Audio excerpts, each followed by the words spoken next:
سلام، امروز یه داستان ترسناک داریم. ولش کن، خیلی تو خنده شیطانی خوب نیستم، ولی داستان خیلی خوبه. قبل از همه چی من یه تشکر کنم از شماهایی که از اون کانال اومدین. مرسی بچه‌ها. من حس میکنم دوستای قدیمیمو تو مدرسه جدید که غریب و تنها افتاده بودم دیدم. در کل مرسی از هر کسی که تا الان سابسکرایب کرده. فکر کنم الان 19 نفریم. مرسی ضرب در 19. ممنون از همتون. خب ژانر این یه دونه همونجوری که اول ویدیو گفتم توی دسته ماورایی میشه، ترسناک دیگه، و تیترش هم شوخی داخل حموم بود. کاربر اینجوری نوشته بود که من به شدت باور دارم اگه وجود یه چیزی رو ندیده نگیری و بهش اهمیت بدی قوی تر میشه. این قضیه چند ماه پیش اتفاق افتاد و من فقط میخوام تعریفش کنم که هی وسوسه نشم دوباره قضیه رو جلوی نامزدم پیش بکشم. یه روز بعد از ظهر که از سر کار برگشتم رفتم دوش بگیرم و اعتراف میکنم شب قبلش نخوابیده بودم و به شدت خسته بودم.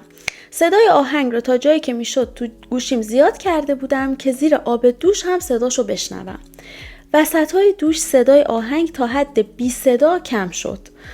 برگشتم که پرده حمومو بدم کنار ببینم چرا صداش کم شده، که نامزدم پرده رو یه خورده داد جلو، سرش آورد داخل، واسم خنده ریز شیطانی کرد. مثلا این پرده رو کشیده گفته گیجویچ نگاش کردم و سرش رو برد بیرون و چراغو خاموش کرد و در حمومو بست و رفت. نمیتونم بگم چقدر عصبانی شدم. من کلا خیلی با اینجور شوخی‌ها حال نمی‌کنم. این یه دونه با وجود خستگیم دیگه بدجور حالمو گرفت. سریع از زیر دوش اومدم بیرون و برقا رو روشن کردم. کلید و پریز دقیقاً بین دوش و در حمومه. همونجوری بدون حوله زدم بیرون. نامزدم و با هدست رو سرش پشت کامپیوترش پیدا کردم و باهاش برخورد بدی کردم. وقتی داشتم بهش میگفتم واسه چی فکر کرد همچین چیزی خنده داره و دیگه هیچ وقت تکرارش نکنه، یه حالت گیج و پنیک تو قیافش داشت. ازم خواست توضیح بدم چه کار اشتباهی کرده که باعث شد عصبانی تر بشم. ولی وقتی گفت از قبل از این که من برم حموم داشته بازی میکرده باورش کردم. اینم بگم که اون بیشتر از من از اینجور شوخی‌ها بدش میاد. یعنی تقریبا متنفره. ما 6 سال با همیم و اون حتی یک بار تو این 6 سال در حد این که از یه گوشه‌ای به پر بیرون منو بترسونه هم شوخی این مدلی با هم نکرده و من حتی ندیدم با کس دیگه‌ای هم همچین شوخی بکنه. از اون آدمایی نیست که حتی به این چیزا فکر کنه. ولی من از خستگی اصلا قبل از این که دعواش کنم به این چیزا فکر نکردم. جدای این که همچین آدمی نیست، دکور خونمون این که بخواد برگرده تو اتاق کارش بدون این که من چیزی بشنوم و غیر ممکن میکنه. بین حموم و اتاقش یه در فلزی پر سر و صدا واسه جلوگیری از رفت آمد بچه داریم. باید از پذیرایی و آشپزخونه و یه در فلزی پر سر و صدای دیگه جلوی در اتاق کار خودش هم رد میشد. تازه اگه میخواست با اون سرعتی که نیاز بود رد بشه، صدای پاش رو زمین چوبی خونه رو میشنیدم. خیلی بهش فکر کردم. وحشتناکترین اتفاقیه که واسم افتاده. میخواستم با فکر این که به خاطر کمبود خوابم بوده ازش بگذرم، ولی من مجبور شده بودم صدای آهنگ تو گوشیمو زیاد کنم. برق حمومو دوباره روشن کرده بودم. در حمومو باز کرده بودم که برم بیرون. ما در حمومو موقع دوش گرفتن باز میذاریم، چون همین که خودمون دوتاییم نیاز نیست رو ببندیم، همین که حموم سیستم تهویه ضعیفی داره و بخار توش زیاد میشه. نامزدمو مجبور کردم کل خونه رو بگرده که کسی نیومده باشه تو، با این که میدونم کسی که دیدم چه شکلی بود و صورتش صورت نامزدم بود. ازش خواستم با هم تو حموم بمونه که نرم کننده‌ای که به موهام زده بودم و بشورم. هر بار دوش میگیرم این قضیه یادم میاد. قبل اون قضیه یه سری اتفاقات رندوم افتاده بودن، مثلا اینکه وسایل و جاهایی میدیدیم که میدونستیم اونجا نذاشته بودیمشون، صداهایی که نمیفهمیدیم چی ان، سنسور حسی رو دوربین گوشی سر هیچی روشن خاموش میشد، ولی هیچ کدوم به اون اتفاق اون روز زیر دوش حموم نمیرسن. نمیدونم دنبال چی هستم که این اتفاقو اینجا نوشتم، ولی اگه کسی همچین تجربه‌ای داشته خوشحال میشم یه همدرد پیدا کنم. خب بچه‌ها، من یه چیزی به ذهنم رسیده، اینو بگم بعد بریم سراغ کامنت ها و جوابایی که بهشون داده. چرا انقدر از این درای محافظ رفت آمد کودک داشتن که فکر کنم واسه حیوان خونگی هم استفاده میشه دیگه، درسته؟ من از اینا توی ویدیوها دیدم، زیاد تو خونه های ایرانی ندیدم ولی توی ویدیوهای خارجی خیلی دیدم.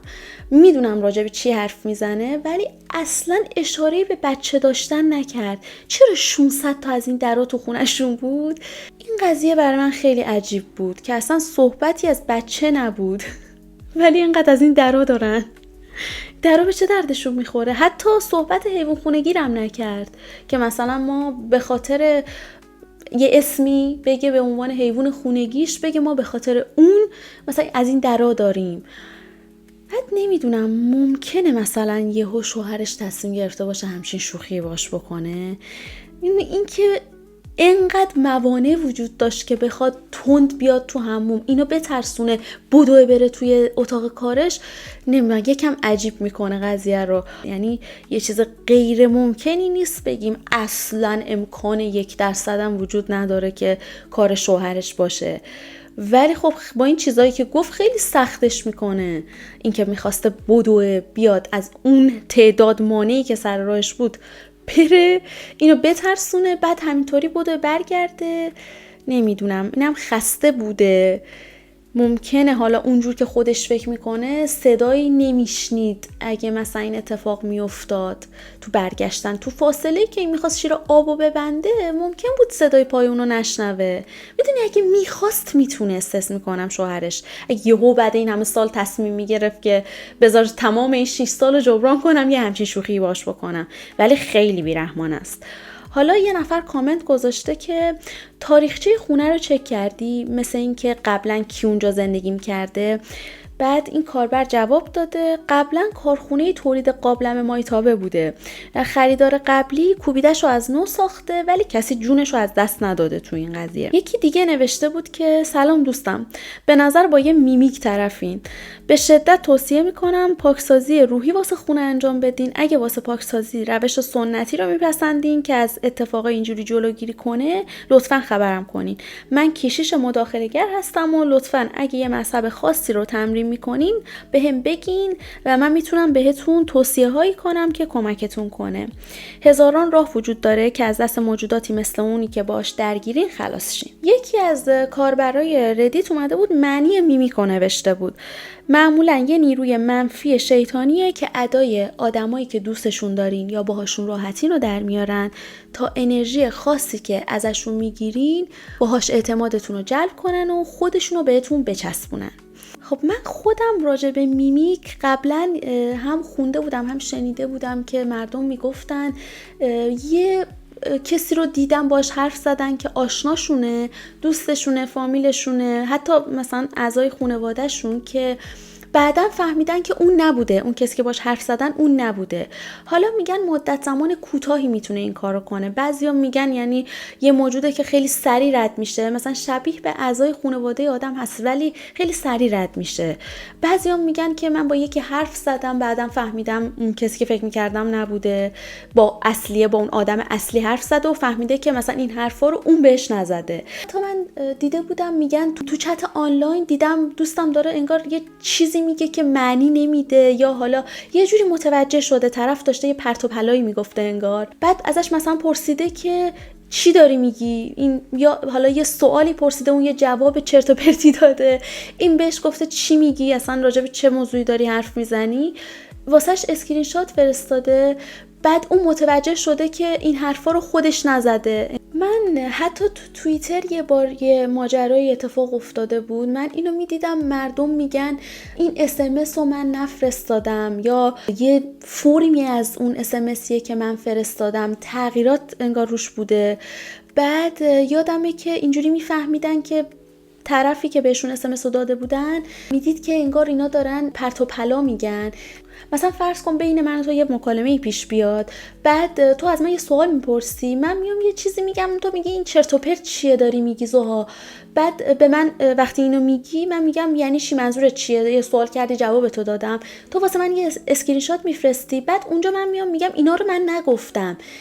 اینجا مردم میگفتن این اشتباه مخابرات شما، اگه سالها پیشم یه اسمسی فرستاده باشین نرسیده باشه، انگار که من بیام اون اسمسی تو این قضیه که تعریف کردم بین من و تو اتفاق بیفته، مخابرات انگار من یه اسمسی رو سالها قبل بفرستم، بعد اون فرستاده نشده، یهو میاد تو این اختلال سیستمی اون اسمسی که نفرستاده رو با اینی که الان داره میفرسته ترکیب میکنه، یه چرت و پرتی واسه تو ارسال میشه و تو بر من اسکرین شات میفرستی، اونجا میفهمیم که مثلا من اینا رو نگفتم. منتها تو این نسخه خارجیش که میگم من دیدم، مردم توی چت آنلاین بودن، انگار همین کار رو ما در حال مکالمه باشیم، اون فرم اسمس رو بیار توی حالت آنلاین، من و تو در حال مکالمه ایم، بعد تو یهو به من میگی که این چیه جواب سوالمو دادی، بعد واسم اسکرین شات میفرستی، ما تو اون چت آنلاین میبینیم که انگار یه چیز دیگه است. یا اینطوری تصور کن که من بیام بگم مثلا آنلاین نبودم، اون مکالمه رو تو با من نداشتی. این حالت که متفاوت از اون چیزی که گفتم تو توییتر مردم داشتن حرف میزدن، چون من همون لحظه به ذهنم رسید که شاید با یه میمیک طرفن، حالا چیزی که میگنی موجود هستش، تظاهر میکنه جای یکی از آدمایی که ما میشناسیمش، خودشو جا میزنه، ولی اونجا انگار این نبود، اختلال سیستمی اونجا خیلی بیشتر میخورد به قضیه. ولی توی اون حالتی که آدمایی که میگم ایرانی نبودن داشتن میگفتن، خیلی میخورد که خود طرف نبوده، مثلا اون اختلال حالا اینترنت و اینا بهش نمیخورد باشه. خب میدونی اینجور چیزا یه بحثی شکل میگیره تو کامنت ها، بعد تو اون بحثه یه نفر اومده بود قضیه کربن مونوکساید رو پیش کشیده بود، میگفتش که ازدیادش میتونه باعث خواب‌آلودگی، توهم، غش، از دست دادن هوشیاری، حتی از بین رفتن فرد بشه. یه نفر دیگه گفته بود که شیرای گاز خونه رو چک کن راجع به همون کربن مونوکساید. به نظر منم بهتره از این چیزا مطمئن بشن قبل از اینکه حالا بخوان سری برن سراغ قضیه ماورایی. ولی خب ذهن آدمه دیگه، میدونی آسون ترین و نزدیک ترین چیز اینه که ما بگیم خب ما اینو نمیدونیم، حتما یه ماجرای ماورایی وسطه، با یه موجودی که ناشناخته از طرفیم. ولی به نظرم بهتره اول این چیزا رو چک کنن، علل خصوص قضیه خستگی خیلی میتونه تاثیر بذاره. بعد یه تئوری هم راجع به دنیای موازی هست که شاید دنیاها با هم قاطی میشن، انگار صفحه هایی که رو هم بیفتن، شما اتفاقی که مثلا از خودتون توی دنیای دیگه داره اتفاق میفته رو ببینین. من حتی یه ویدیو توی اینستاگرام دیدم خیلی جالب داشت این موضوع رو توضیح میداد که ما چون بعد پنجم رو درک نمی کنیم، ممکنه یهو مثلا یه سایه آدم ببینه، ولی اون به خاطر اینه که ما بعد پنجم رو نمیتونیم ببینیم. داشت میگفت اگه یه موجود دو بعدی بیاد توی دنیای سه بعدی ما، نمیتونه درست ببینه. خیلی ویدیوی پیچیده‌ای بود، ولی خلاصش همین بود که موجوداتی که از بعد کمتری تشکیل بشن نمیتونن بعدای بیشتر رو درک کنن. انگار که مثلا مایی که سه بعدی هستیم نمیتونیم بعد چهارم و پنجم اگه اشتباه نکنم درک کنیم، و این باعث میشه که مثلا اگه ما بعد زمان رو درک نمی کنیم، بخوایم یه همچین چیزایی رو یهو مثلا در حد یه سایه ببینیم. اینم خیلی تئوری جالبیه. ولی خب این داستان واقعا ترسناکه، واقعا همچین اتفاقی، حالا فارغ از این که چی اتفاق افتاده باشه، علتش چیه، آدم واقعا میترسه. نمیدونم بنده خدا تا مدت‌ها چجوری رفته حموم یا حالا زندگیشو چجوری ادامه داده. امیدوارم تونسته باشه از این قضیه یه کوچولو گذر کنه. امیدوارم از این داستان خوشتون اومده باشه. فعلا خدافظ.